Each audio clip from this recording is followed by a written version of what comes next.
Hi friends, నేనైతే ఈరోజు కుండల టమాటా పచ్చడి చేయబోతున్నా. చూపిస్తా.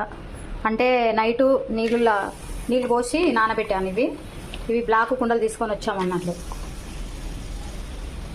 తర్వాత ఈ పచ్చిమిర్చిలా ఆయిల్ పోతాం.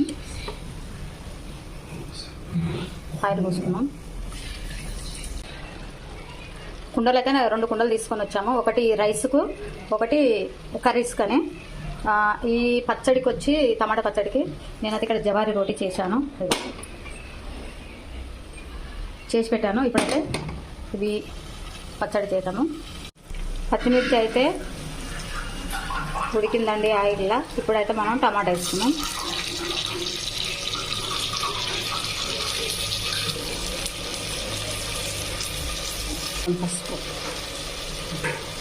పసుపు వేసుకున్నాము. ఎల్లిగడ్డ ఉడక వేస్తున్నా, తెల్ల ఎల్లిగడ్డ. ఇదైతే మెల్లగా, ఇది కుండ కదా, జాగ్రత్త కలపాలండి. కుండ పచ్చడి ఎలా ఉంటుందో ఇలా తిని చూస్తే తెలుస్తుంది. అంటే ఇది ఎప్పటి నుంచో చేసుకోవాలని ఉండే, అవి రెడ్గా ఉంటాయి చూడండి. ఆ కుండల్లో ట్రై చేసాం కానీ అది ఎందుకో మంచిగా రాలేదండి. అందుకే ఇవి అయితే తెప్పించాను. ఇందులో చేస్తున్నా. దొడ్డుప్పు వేస్తున్నాండి. వేసి కలిపి మళ్ళా మూత పెట్టాం. ఫ్రెండ్స్ చూడండి ఎలా ఉడికింది.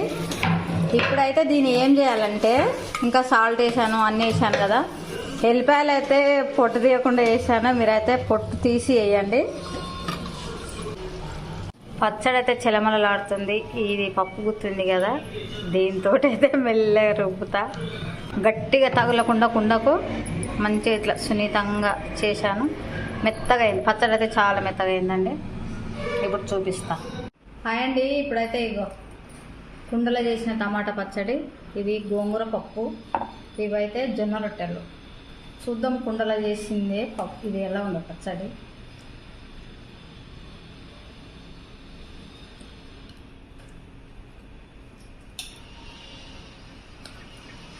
నిజంగా చాలా బాగుంది. కుండల మట్టి వాసన అసలే రావట్లేదు. చాలా బాగుంది. ఈ రోజు నుంచి నేను ఏ కూర అయినా దీంట్లోనే చేస్తాను. ఇంకో కుండలో మాత్రం రైస్ వండుతా, దీంట్లో మాత్రం కర్రీ. చాలా చాలా బాగుంది. మీరు కూడా తెచ్చుకొని చేసుకోండి.